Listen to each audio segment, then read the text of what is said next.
Today I want to show you the results of my matter dyeing experiments that were testing out the strength of a soy milk pre-mordant against an alum pre-mordant, and there were some interesting discoveries based on that.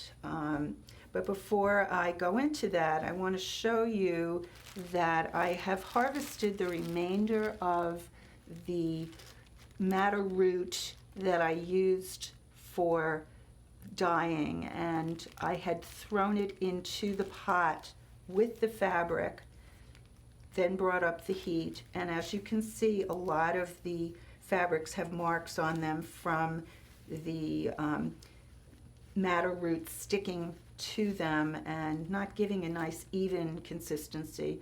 I don't mind that, but if that were the case, my next test would be to keep the madder root separate from the materials, although some of the finer particles are still falling out. I put them into a little nylon jewelry bag, and probably would get a more consistent overall coverage.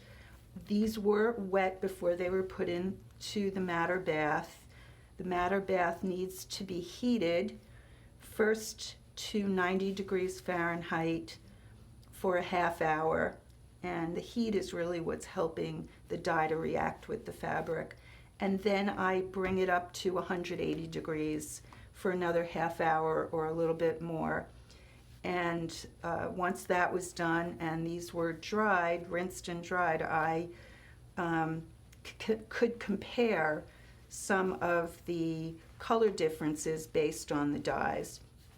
So I dyed a couple of pieces, two different muslins, a lighter one and a darker one, and a piece of recycled linen with soy.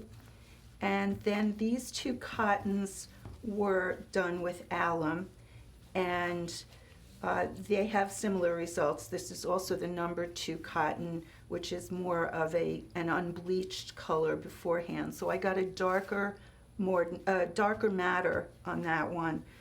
But on the lighter muslin, the results are lighter than the unbleached muslin, and the soy was much more effective with the linen, as you can see, and almost to the same value as the alum on the cottons, even a little better looking at it right now. So I will say that different fabrics require different mordants for different dyes. It's pretty obvious.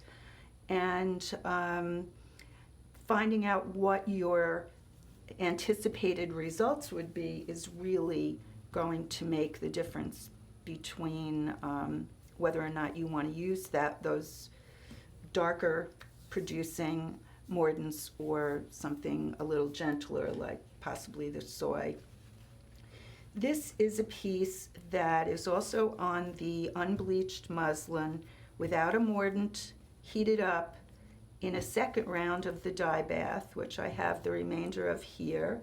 And I also have a piece of crochet that I did, cotton crochet on an off-white cotton, and they are roughly the same shade, but once you use the dye, it exhausts over time as the fibers draw the color out of it, and so the second batch produced a rather nice pale pumpkin color.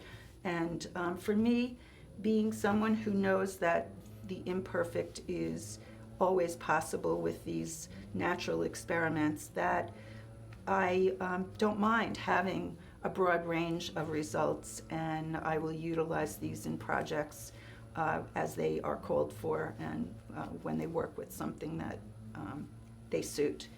So that's it for now.